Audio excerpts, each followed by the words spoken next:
We should ask Donald Trump. You talked about black men would be with you. Where's a black man being nominated by you for your cabinet? Has anyone noticed there's no black that has been nominated on his cabinet? That needs to be raised. Democrats are in full panic mode as President Donald Trump delivers yet another huge announcement. So Trump gets two big wins in his ongoing legal battles. So this week has been an absolute national embarrassment for the Department of Justice as special counsel Jack Smith's indictments crumble right before our very eyes. While Trump haters like Adam Schiff are melting down on CNN and MSNBC, even members of the Democratic Party can't ignore the reality. The Supreme Court and decisions from Pam Bondi are rewriting the narrative entirely. And as if that wasn't enough, Eric Trump is now calling out the hypocrisy of the DOJ and Merrick Garland, who spent millions of taxpayer dollars on what critics are now calling blatant election interference. Meanwhile, Congressman Byron Donalds is demanding accountability, echoing what millions of Americans already believe. This was never about justice. This was about destroying Trump. But now, with these two victories in hand, the tables have turned. By the way, guys, thank you so much for hitting the like button. Thank you so much for subscribing to the channel and sharing these videos.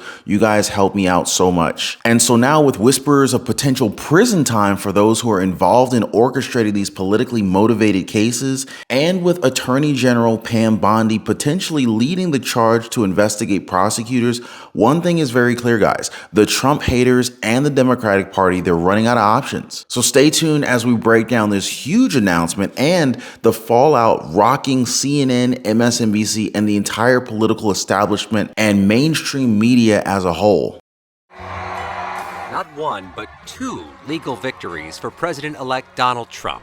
On Monday, federal judge Tanya Chutkan dismissed the election interference case against Trump hours after special counsel Jack Smith said it should be dropped. In a brief 6-page filing, Smith says this outcome is not based on the merits or strength of the case against the defendant, but because Trump is set to take office again in January. The dismissal is not because they don't stand behind the evidence, they feel it's strong, not that they don't feel this is a warranted prosecution, they certainly do, but because the Constitution mandates that they cannot prosecute a sitting president.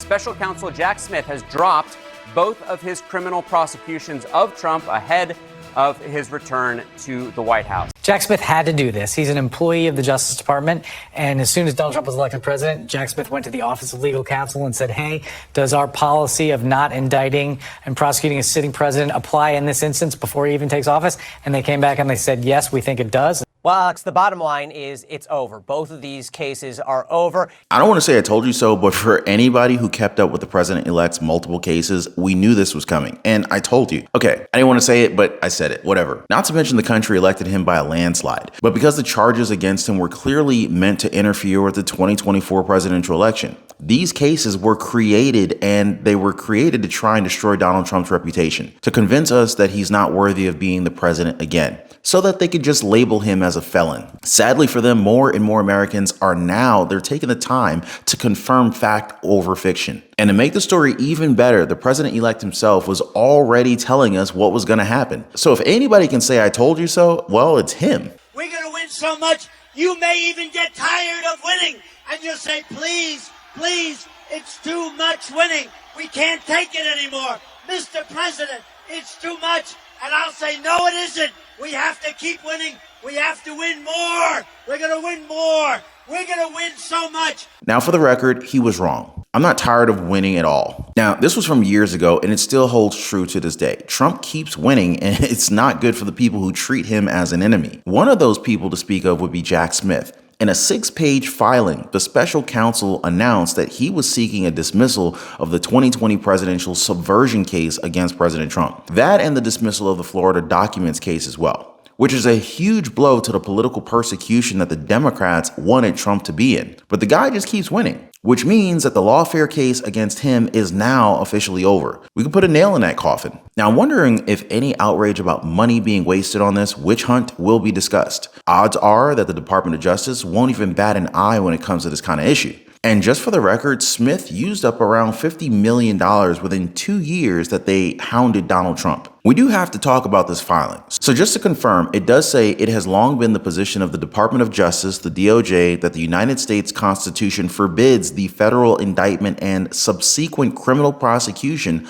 of a sitting president. That's their key argument here, saying that they would love to continue this case, but that Trump winning the presidency forbids them from doing so. They say that this is a circumstance that they've never faced before. But if we're being really honest with ourselves here, guys, again, this was an obvious weaponization of the Justice Department. And they included something here that we need to focus on. At the very end, Jack Smith closes it by writing, "For the foregoing reasons, the government respectfully moves under Federal Rule of Criminal Procedure 48A for dismissal without prejudice of the superseding indictment." What does it mean when he says that they're dismissing the case without prejudice? A dismissal with prejudice means you are dismissing the case and you cannot bring those same charges again. A dismissal without prejudice leaves the door open to charges. However, the charges that were brought here, Chris, unless I'm not calculating it correctly, many of them, if not all of them, would reach a statute of limitations during the Trump presidency that is about to come. So when they are saying that they are moving for a dismissal without prejudice, yes, the Department of Justice seems to be leaving a door open for itself, but I'm not sure that's a door that they can open again after the conclusion of this presidency. The irony of Jack Smith is, he brought this case to try and make sure my father never got elected, and I actually think it was Jack Smith who might go down as one of the very reasons my father got elected, right? It's kind of the law of unintended consequences, but I think the only thing I disagree with you on, this case is dead. The case got dismissed. The case will not get revived. By the time my father's out of office, the statute of limitations will be long gone. You can't have double jeopardy. Laura, this case is dead. It's not coming back. And that man on the screen right there will go down as a national embarrassment. He will go down as a figure who literally tried to subvert democracy, who tried to put a president in jail for no reason to benefit his political class. He's an embarrassment to the DOJ, he's an embarrassment to the FBI, he's an embarrassment to law enforcement, he's an embarrassment to this nation, and I promise you, history will not reflect kindly on this guy. In short, Jack Smith is leaving a crack open as to have the case checked again after Trump's presidency. But as you guys heard, it would then be beyond the statute of limitations, so he's just grasping at straws here. It's over, Jack, just admit it. Julie Kelly, she feels as though it was left on purpose. She states on X that this was included to try and keep alive Trump haters' hope this garbage case can somehow be resurrected when he leaves office, with Kelly calling Smith a dirtbag at the end. Now, this really brings up a very important question. Was all of this just election interference from the get-go? Congressman Byron Donalds posted on X recently saying that the lawfare was unprecedented, wrong, and politically motivated. We should ask Donald Trump. You talked about black men would be with you. Where's a black man being nominated by you for your cabinet? Has anyone noticed there's no black that has been nominated on his cabinet? That needs to be raised. Reverend Al Sharpton criticizing President-elect Donald Trump for not nominating an African-American member for any cabinet position, I should say, yet. There are some spots to fill. Now, to be clear, he has picked some diverse candidates to be part of his overall team and also in his cabinet. But again, as of now, there's yet to be a black American picked for a cabinet-level slot. Joining me now, one of Trump's top allies on the Hill, Republican Congressman Byron Donalds of Florida. Congressman, you have been a very vocal and effective surrogate for Trump and for his campaign and, frankly, the Republican Party. What is your response to this criticism? I think it's criticism where people are upset that they still lost this election. And so if you were going to ask Reverend Al or anybody else in the Democrat Party, they're still licking their wounds about the fact that this did not work out the way that they thought it was going to. That being said, Donald Trump's cabinet is about people who are going to implement his agenda. And he's not done, by the way. You have Susie Wiles, the first woman ever to serve as chief of staff. You have Marco Rubio, a Cuban American who's going to serve as Secretary of State, representing America across the globe when it comes to foreign policy. You have Tulsi Gabbard going to be at DNI. So many others that are coming, and there's still slots to be filled. So I think everybody needs to pump the brakes and just wait and see what happens. And this isn't just a minor misstep. This is shaping up to be a national embarrassment for the Democratic Party and their allies in the Department of Justice, the DOJ. The huge announcement of Trump getting 2 big wins has already sent shockwaves throughout Washington, D.C., exposing the true motives behind Jack Smith's indictments. Adam Schiff, who can't hide his disdain on CNN and MSNBC, they're trying to salvage what's left of the Democrats' credibility. But even he has to realize that the walls are closing in on him. As Attorney General nominee Pam Bondi and other legal experts pointed out, the Supreme Court's immunity rulings have effectively shattered the case, and Congressman Byron Donalds is calling for accountability at the highest levels, including Merrick Garland himself. With these 2 big victories, Trump's enemies are scrambling to spin this narrative, but whispers of prison time for those behind the political weaponization of the DOJ, they're getting louder. Eric Trump has already called this fiasco a desperate attempt by Trump haters to rig the system, but the truth is out, guys. It's over, and the Democrats have no one to blame but themselves. Now, if Kamala Harris were to win the presidency, history may have gone a different way. Thankfully, Kamala Harris didn't win, though, with many who followed the case calling for an investigation into Jack Smith himself. We know for a fact that there was a lot of behind-the-scenes commotion going on. This involved Attorney General Merrick Garland and the reason as to why Jack Smith was put in place to go after Trump. Do any of you guys believe that this is something worth looking into? Now, there are those within the Democratic Party that are disappointed with these dismissals. Now, one guy who can't get over it is Adam Schiff. Watch. So I think this is a serious mistake by the department. It compounds the mistake that you alluded to, which is they waited a year before they even brought this case forward or began the investigation. And then you have the Supreme Court with its immunity decision, and now you have a potential nominee in Pam Bondi who is saying she's going to prosecute the prosecutors.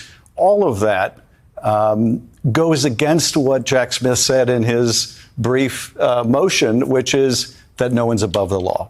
So we're hearing that phrase a lot, but we're not giving validity to it by these actions. They waited so long before starting this case up because it was meant to interfere with the presidential election. The optics suggest that this is the only reason as to why they waited. And if these prosecutors did nothing wrong, then there should be no problem if they're investigated. The same way Trump faced all these charges with his head up. He understood them and he knew within himself that he did nothing wrong. Not sure if the situation would be the same if the roles were reversed, though. Now, wait a second, guys. Was Kamala Harris's campaign just a scam to get people's money? I mean, seriously, the woman that was going to fix our economy, she spent $1 billion on her campaign and then ended up $20 million in debt. President-elect Trump, he broke the news on his X account. He said that he was very surprised that the Democrats, who fought a very hard and valiant fight in the 2020 presidential election, raising a record amount of money, didn't have lots of dollars left over. But now they are being squeezed by vendors and others. He added that whatever we could do to help them during this difficult period, he would strongly recommend we as a party and for the sake of desperately needed unity do. Because he said that we have a lot of money left over in that our biggest asset in the campaign was earned media and that doesn't cost very much. And then of course he ended it with Make America Great Again. Now, let me tell you guys, Vice President Kamala Harris's donors, they're furious after this loss. Some might even want their money back because apparently they were promised that she would win. Watch. The truth is this is just an epic disaster. This is a $1 billion disaster. Jen O'Malley Dillon promised all of us that Harris would win. She even put videos out saying that Harris would win. I believed her. My donors believed her. And so they wrote massive checks. I feel like a lot of us were misled. And then, Alexa, I was looking at this, the $1 billion campaign and some of the things they spent, $15 million plus for celebrity event production. They paid Oprah Winfrey's organization $1 million. And they were still asking all of these people to give small dollar donations to the campaign. Right. And you see now after that has come out and that they paid the Call Her Daddy podcast over 6 figures, that's even more egregious now, knowing that FEMA purposely was directed to ignore Trump houses, signs with Trump houses. That's terrible. And the Call Her Daddy example is kind of overall speaking for how the campaign was. It was a lot of smoke and mirrors. There was a lot of celebrity endorsements, free concerts, billed as rallies. There was no substance. And so, the campaign, I think, wanted to coast on vibes, but Vibes doesn't pay off your car loans. Yeah. Vibes were like cotton candy. They melted on contact. Like my uncle told me on election night, the problem with socialism is that eventually you run out of other people's money. I mean, you guys remember when liberal media was arrogantly predicting a landslide Kamala Harris victory, right? Yeah, why don't we just go ahead and watch that clip right now, right? Please welcome back the next president of the United States.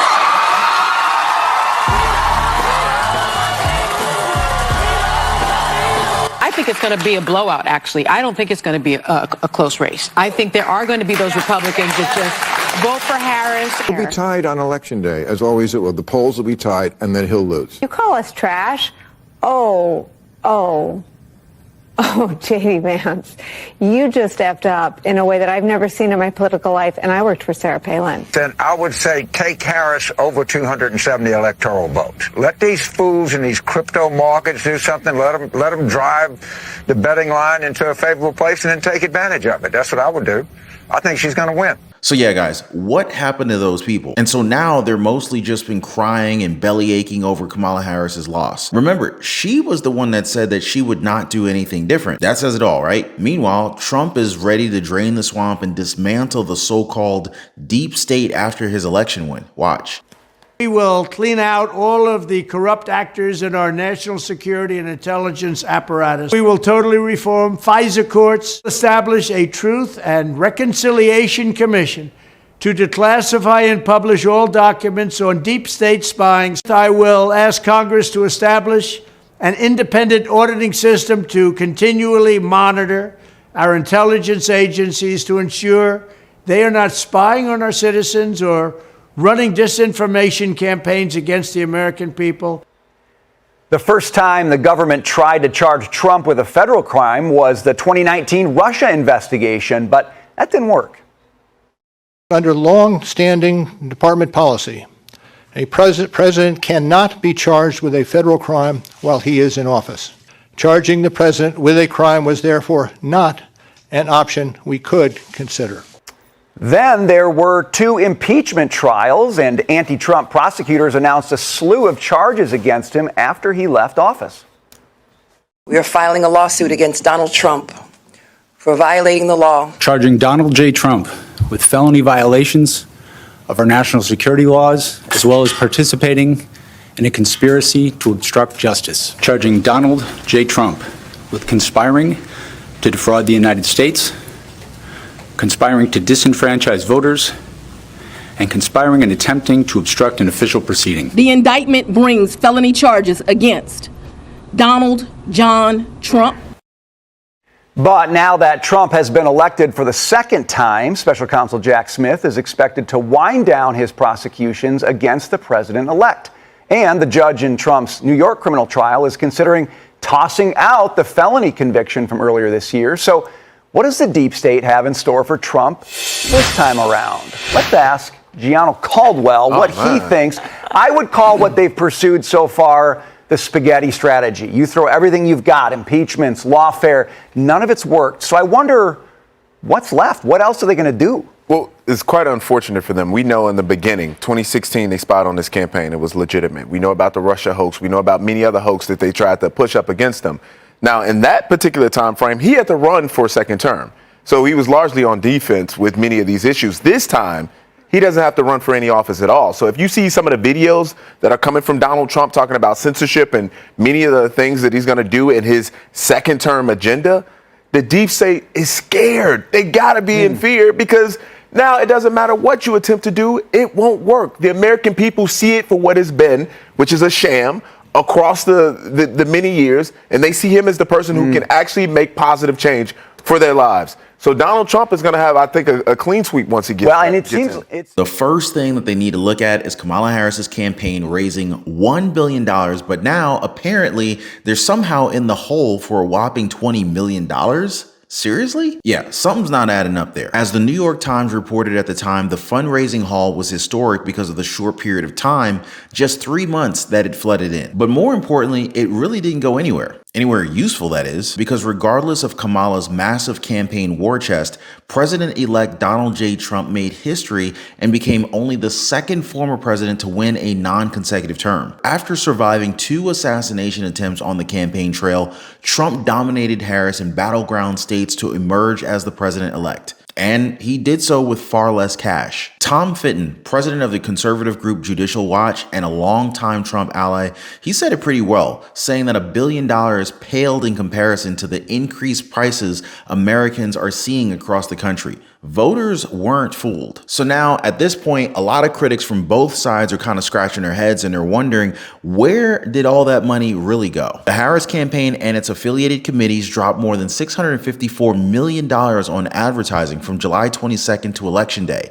whereas Trump spent $378 million, or 57% less in the exact same category. Future forward, the $500 million ad testing factory and super PAC that supported Harris quickly became a reliable clearinghouse for checks from wealthy Democratic elites such as Reid Hoffman, George Soros, Michael Bloomberg, and Dustin Moskowitz. And anonymous donations, or so-called dark money, also benefited Harris at a faster and more substantial clip than Donald Trump did, thanks to all the lax federal laws that progressives usually criticize but are all too happy to exploit in 2024. The Harris campaign is trying to keep quiet about their spending as they recently declined to comment on its finances. But the truth always comes out in these things, especially as the Federal Election Commission mandates post-general election reports for candidates within 30 days. So far, what we know is that mid-October, the Harris campaign disclosed that it had spent over $880 million this election, almost $526 million greater than the roughly $354 million that the Trump campaign had disclosed spending. A lot of the Harris campaign's spending was allocated for digital media advertising, polling, and travel from state to state. Payroll and the taxes that accompanied it covered $56.6 million of the Harris campaign spending. Now, in comparison, the Trump campaign reported spending $9 million on payroll, so the president-elect had fewer staff members and still won a historic election. Now, a lot of people are criticizing Harris's spending on her army of consultants. Former Democratic Senator Claire McCaskill said Harris was listening too much to consultants. Sure enough, her army of political, digital, and media consultants, they were paid over $12.8 million.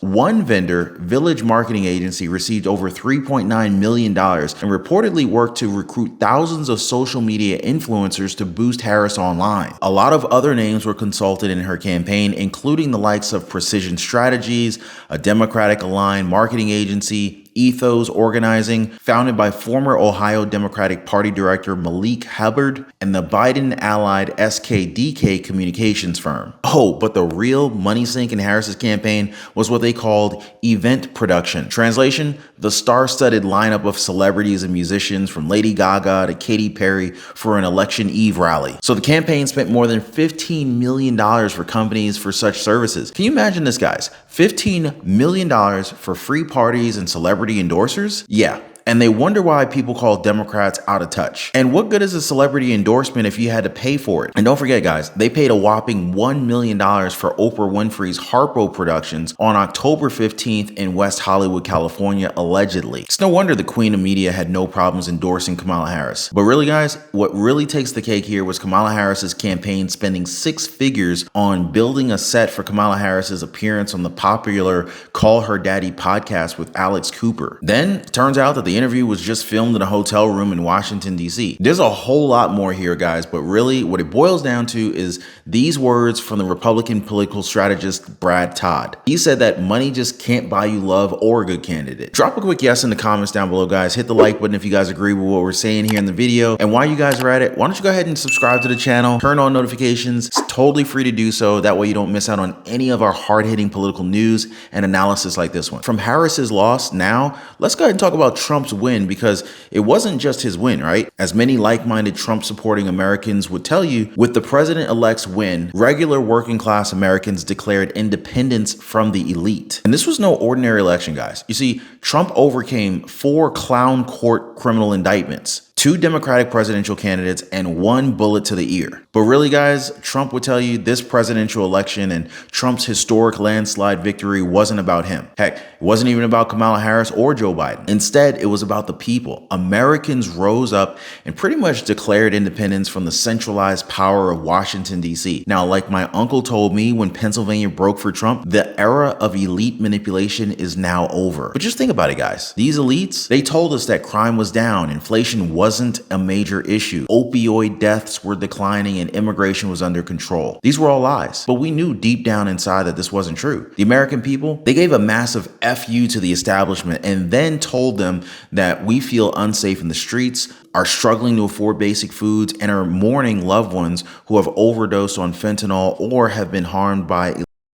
Our elites told us that America was founded on slavery and is still systemically racist. This victory right here, guys, means that the American people don't believe them. And of course, let's not forget, these elites also told us that we were garbage. They told us that we were disposable, deplorable, bitter people desperately clinging to our guns and religion. Elections are a referendum on the party in power, and nearly every poll told us that Americans feel worse off than they did 4 years ago. Now again, this victory, it means that the American people absolutely do not believe them. Telling those same Americans not to believe their lying eyes, it's arrogant and it's condescending. It just shows a Democratic Party that's pretty much dominated by elites and altogether divorced from the realities of the people that are saying that they represent. But let me say this to the Democrats. When you're bleeding Hispanics, the youth, Jewish, urban, and union vote, and even those in AOC's district, it's you. You're the problem. Now, we're looking forward to a better future. America's best days are yet to come with Trump's unique brand of America First conservative policies, and we can make America more safe, more virtuous, and more prosperous for our children. And everyone's on board too. Business executives and 60% of Teamsters union members, Jews in New York, and Muslims in Detroit, evangelical Protestants in North Carolina, and traditional Catholics in Pennsylvania. It includes oil tycoons from Texas and parents who want to ban seed oils. Hardworking black people, white people, Latino people, and others too. And we got to be vigilant, guys. I mean, we've already seen the left come up with all sorts of conspiracies to take down Trump. From the most diabolical theories about Russian influence in 2016 to ridiculous lies about Project 2025 this cycle. Now, again, guys, a sign of weakness from a party that has nowhere to draw strength from anymore. Because Americans, they want their country back. They want to return to sanity, self-governance, and the good life. You know what they're comparing this win to? The 1984 landslide election when Americans re-elected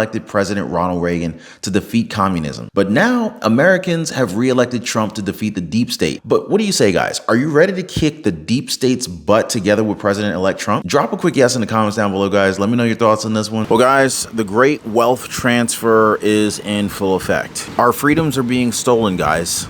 Credit card companies are out to get us. And if you don't understand the game, well, you end up getting played by the game. Now, if you're anything like me, guys, you know, you were probably out of shape, maybe in debt, living paycheck to paycheck, and just feeling like the system is just completely taking advantage of you. I remember for a long time, I could rarely ever get any time to spend with my wife. And through trial and error and through a lot of pain, I figured out how to gain freedom and also lose a lot of weight and actually get in shape. And guys, I'm gonna be honest with you, that was a game changer. To no longer be living paycheck to paycheck, figuring out how to get the credit cards to pay me, the power of a strong credit score. I pay thousands of dollars less per year for the same house as my neighbor just because my credit is better than his is. And this is not to brag. I mean, but this is the truth. The banks are literally taking advantage of the poor. It's like the people who can least afford it, they're charging the poor what is like unofficially called a poor tax or a tax on the poor. I mean, I'm now at a point where, you know, like, number one, I don't pay for credit cards. In fact, credit card companies pay me to use their cards. And I figured out how to build a lifestyle that is just ultimately very, very healthy. I lost a tremendous amount of weight and I put on a lot of muscle. But when I was struggling, I wish I knew people who knew these things. So anyway, I decided to create a community of like-minded people who are also interested, just like me, in living better. So if you guys want to join my community, it's called the Liberty Pursuit Network. It is brand new. Come on over. I'd love to have you guys and join like-minded people. Be positively motivated by others who are also on the same pursuit. So I'm going to leave a link for you guys so you can join me over on the Life Pursuit Network in the description down below this video. So check it out, guys, and let's not be a victim of this great wealth transfer that is taking place right now. Now, besides the possible weaponization of the Justice Department, the Biden-Harris administration have to face another dilemma. Now, I covered a previous video that some government officials within the sanctuary cities are facing possible jail time. I know, it's crazy. Be sure to watch that next because they're telling us that they're prepared to do this in order to protect illegal immigrants from deportation. I know, this is the stuff you just can't make up, guys. As always, thanks for hitting the like button and subscribing. Check out this video here or our playlist section down below, and we'll see you guys on the next one.